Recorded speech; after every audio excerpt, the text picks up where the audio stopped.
आपके पास जो वोट है ना, उसी से राज्य में मुख्यमंत्री और देश का प्रधानमंत्री बनता है। आज हमारे पास इतना वोट बैंक रहने के बाद हम इतना पीछे हैं। स्कूल खानदान के लोग हैं जो भगवान श्री राम को पार लगा। आपने देखा ना, मुख्यमंत्री जी जाति आधारित गणना कराए, 1 हफ्ता पहले की बात है। और इसमें बिहार में सिद्ध हो गया कि बिहार में निषाद का बेटा ओबीसी में सबसे ज्यादा संख्या वाला कोई जात है तो वो हमारा यादव भाई है, और दूसरा नंबर पे कोई जात है तो वो मल्लाह है। साथियों, मल्लाह है, बिन गंगा नैया मल्लाह है। आज हमारे पास इतना वोट बैंक रहने के बाद हम इतना पीछे हैं साथियों। इसलिए आपको अपना वोट बैंक को ताकत को समझना पड़ेगा। आपके पास वही शक्ति ताकत है, आपके पास जो वोट है ना, उसी से राज्य में मुख्यमंत्री और देश का प्रधानमंत्री बनता है। साथियों, ये निषाद आरक्षण संकल्प यात्रा है। ये 25 जुलाई को पटना से निकला हुआ है। ये यात्रा 3 राज्य में, यूपी, बिहार, झारखंड में हम लोग जा रहे हैं। ये यात्रा 101 दिन का यात्रा है और इस यात्रा में अपने समाज के हक अधिकार की बात होगा। और तकरीबन अभी 85 दिन हो चुका है और दिन रात लगे हुए हैं। और आज इसी क्रम में आज आपके जिला गोपालगंज में आए हैं साथियों। तो ये आज हमारी लड़ाई है, मुख्य लड़ाई है कि निषाद समाज को उनको आरक्षण मिले, उनको हक अधिकार मिले। इसलिए साथियों, आज हम लोग लड़ाई लड़ रहे हैं कि बंगाल में निषाद समाज के सभी उपजाति को, चाहे वो बिंद हो, बेलदार हो, नुनिया हो, मला हो, चाय हो, तिहर हो, बनपर हो, सभी उपजाति को आरक्षण मिल रहा है। दिल्ली में आप चले जाइए, वहां पे निषाद समाज के सभी उपजाति को आरक्षण मिल रहा है, लेकिन बिहार में नहीं मिल रहा है या उत्तर प्रदेश में नहीं मिल रहा है। तो हमारी लड़ाई है कि जब देश एक है, देश के प्रधानमंत्री एक है, जब देश के संविधान एक है, तो फिर हमारे साथ भेदभाव क्यों हो रहा है? जब हमारे एक भाई को आरक्षण है तो दूसरे भाई को क्यों नहीं? तो इसलिए आज हम लोग लड़ाई लड़ रहे हैं। आज अगर हमारे समाज को आरक्षण मिल गया होता तो समाज बहुत आगे निकलता, लेकिन आज तक हमें आरक्षण नहीं मिला है साथियों। इसके लिए आज हम मजबूती से लड़ाई लड़ रहे हैं साथियों।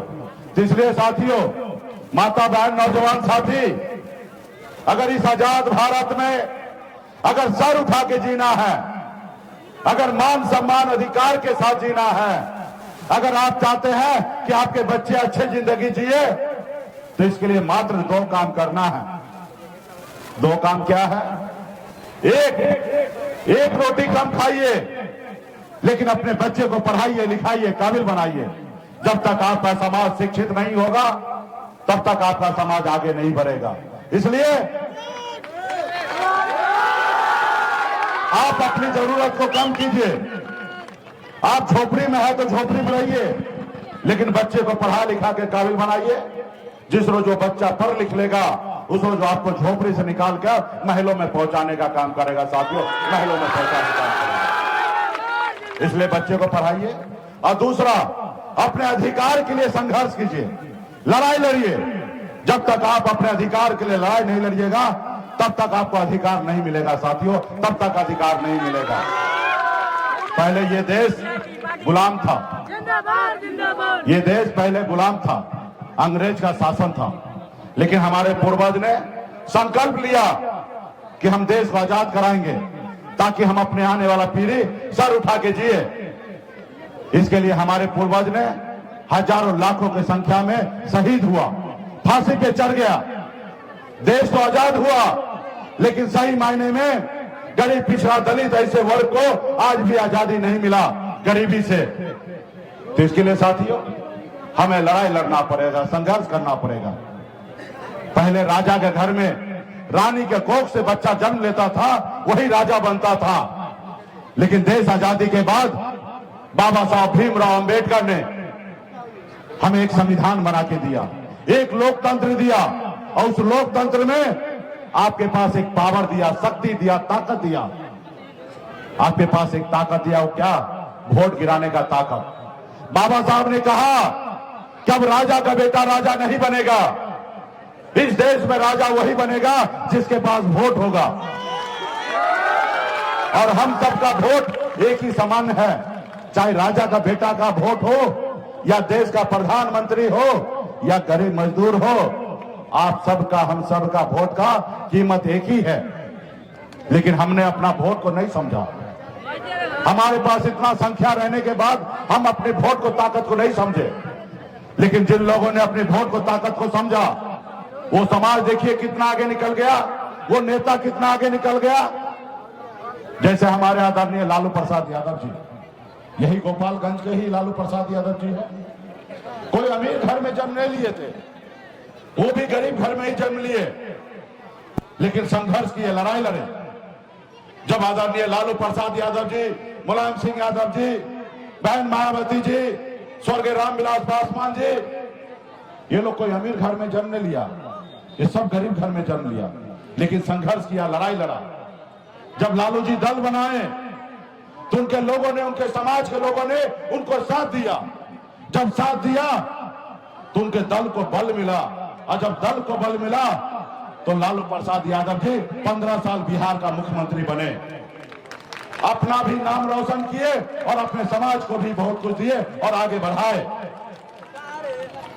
वो पैसे के दम पर मुख्यमंत्री नहीं बने, वो वोट के दम पे मुख्यमंत्री बने, अपने लोगों के समर्थन से मुख्यमंत्री बने। उन्होंने संघर्ष किया। साथियों, वो संघर्ष आप भी करेंगे, आपका भी भला होगा। आप अपने हक अधिकार के लिए लड़ाई लड़िएगा तो आपका भी भला होगा। आज मैं यूपी, बिहार, झारखंड जाता हूं, 137 जिला है, 137 जिला में एक भी निषाद का बेटा कलेक्टर नहीं है। अगर हमारे समाज में भी काश अगर लालू प्रसाद यादव जी जैसे नेता अगर जन्म लेते, लड़ाई लड़ते और आज आरक्षण अगर दिला देते, तो आज हमारे समाज में भी निषाद का बेटा, बिंद बिलदार नुनिया मला का बेटा कलेक्टर होता, एसडीओ होता, बीडीओ होता, सीओ होता, डॉक्टर होता, इंजीनियर होता, लेकिन नहीं है। इसका दोषी कौन है? इसका दोषी वो जो दिल्ली में बैठे हैं, वो दोषी है।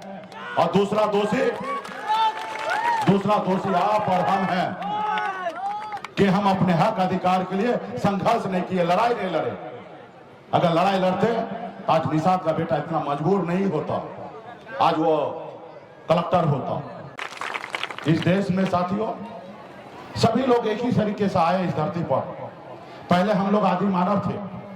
जब आदि मानव थे तो हमारे पास पहनने के लिए कपड़ा नहीं था। जब हम आदि मानव थे, खाने के लिए नहीं था, हम जानवर मार के खाते थे। आदि मानव से मानव बने, और जब हम मानव बने तो मानव में ही जाति धर्म बना। और आज देखिए कुछ जाति कितना अमीर है और कुछ जाति कितना गरीब है। ये कैसे हुआ? अगर ब्राह्मण, भूमियार, राजपूत, लाला के घर देखने के लिए जाइए तो आप 90-95% लोग अमीर है। वही अगर मुसहर को देखिएगा, पासवान को देखिएगा, मला को देखिएगा तो 95% लोग गरीब है। ये कैसे हो गया भाई? जब धरती पर सब एक ही तरीके से आया तो लोग इतना आगे निकल गया, हम इतना पीछे है क्यों? क्योंकि उन्होंने अपने बच्चे को पढ़ाया लिखाया, एकता के साथ रहा, अपना वोट को अधिकार को समझा, इसलिए आज वो 95% लोग अमीर है। और आप अपना एकता के साथ नहीं रहे, आप अपना वोट को बेचे, जिसके कारण आज इतना आप गरीब हैं। और इसी गरीब में से यादव भाई भी है, दूध बेचता था, हम लोग से बहुत पीछे था। हम लोग तो 1 किलो मछली मार के बेच देंगे ना तो 500 रुपया आएगा, लेकिन वो 1 लीटर दूध बेचेगा तो 50-60 रुपया ही आएगा। लेकिन आज देखिए वो अपने वजूद बना लिया, इस राज्य में अपनी पहचान बना लिया। ये कैसे हुआ? उन्होंने एक नेता को बनाया, उसका नाम है लालू प्रसाद यादव। और जब वो एक नेता को बनाया तो पूरा बिहार में कॉलर खड़ा करके चलता था कि हम लालू जी का आदमी हैं। और पूरे बिहार में जब जाता था कोई थाना पुलिस में, या अभी भी जाते होंगे, तो थाना पुलिस वाला को सोचना पड़ता है कि ये यादव जी है, इनसे पंगा नहीं लेना है, क्योंकि ये सरकारी जात है और वो जो कहते हैं वो सुनना पड़ता है। अगर उनके साथ कोई न्याय अन्याय करता है तो उसको दंड देता है। लेकिन वही जगह पे आप जाइएगा थाना पुलिस में, अगर आपको मारा भी होगा तो थाना पुलिस में जाइएगा तो आपका केस नहीं लेगा, पहले कहेगा 2-4 हजार रुपया दीजिए, और फिर पैसा भी ले लेगा और फिर आपको न्याय नहीं देगा। वही अगर आपका भाई, आपका बेटा अगर पटना में मुख्यमंत्री बने या आपके गांव में विधायक मुखिया बनेगा, तब आपका अपना पहचान होगा। जब मुखिया होगा ना तो थाना में जाएगा तो थाना वाला दरोगा कहेगा अरे मुखिया जी आया है, तो मुखिया जी का बात मानेगा और केस दर्ज करेगा। और जब आपका अपना लोग रहेगा तब ना आपके लिए लड़ाई लड़ेगा। जब आपके अपने लोग नहीं रहेंगे तो क्यों लड़ाई लड़ेगा? आज मान लीजिए आपके पास 10,000 रुपया है और 10,000 रुपया किसी को दे दीजिएगा, तो जब भी ढूंढिएगा मिलेगा? नहीं मिलेगा। वो आजकल परसों करेगा। लेकिन वही पैसा को अगर आप अपने बेटा के पास रखने के लिए दे दीजिएगा तो आधी रात को भी मांगिएगा तो आधी रात को भी मिलेगा आपको वो पैसा। वही पावर है, वही वोट है। जब आप अपना उंगली कमल का छाप पर और लालटेन पे दबाइएगा तो वोट तो उसको जाएगा ना, और जब आप मांगिएगा तो आपको मिलेगा नहीं। वही अगर नाव छाप पे डालिएगा तो हम मजबूत होंगे, और जब हम मजबूत होंगे तो 12 बजे रात को भी हमारे दरवाजे पे आइएगा तो हम कहेंगे कि भाई आप ही की वजह से तो हम मंत्री बने हैं, आप ही की वजह से तो मुख्यमंत्री बने हैं, तो हम दिन रात होकर आपका काम करेंगे। तो इसलिए साथियों, अपना दल अपने पार्टी के साथ रहिए। नमस्कार, मैं हूँ आपकी शिल्पा शिंदे। कैसन बा? ठीक बा? जी हाँ, मैं 26 नवंबर को Purnia Bihar panorama star season 6 के प्रोग्राम में आ रही हूँ। सीट पकड़े हैं। पैनोरमा ग्रुप के निर्देशक श्री संजय मिश्रा जी का धन्यवाद करना चाहूँगी। तो ई होम्स पैनोरमा में शाम को 7 बजे मिलते हैं। तब तक अपना ख्याल रखना, मेरा इंतजार करना। ये लो मुंह मीठा करो, आज मैंने अपना जॉब छोड़ दिया, अब हम पूर्णिया वापस जाएंगे। जॉब छोड़ दिया है? मतलब ये घर कैसे चलेगा? हम करेंगे क्या? और माँ बाबूजी क्या बोलेंगे? इसलिए मैं एक और मिठाई का डब्बा लाया। अपने बिजनेस के लिए लोन अप्रूव हो गया। अरे लोन अप्रूव हो गया वो तो ठीक है, लेकिन पूर्णिया में हम रहेंगे कहाँ? अपना घर भी तो नहीं है वहाँ। इसलिए तो एक और मिठाई का डब्बा अलग से लाया हूँ। हमने पूर्णिया में घर ले लिया है, पूर्णिया के ई होम्स पैनोरमा में। पूर्णिया में पैनोरमा ग्रुप लेकर आए हैं ई होम्स पैनोरमा। बड़ा घर, आलीशान जिंदगी और अत्याधुनिक सुविधाओं के संग। अरे अरे, अब क्यों मुंह मीठा करवा रही हो? क्योंकि हम घर वापसी जो कर रहे हैं। घर वापसी की खुशी पूर्णिया में ई होम्स पैनोरमा के संग। ई Homes Panorama, luxurious lifestyle redefined.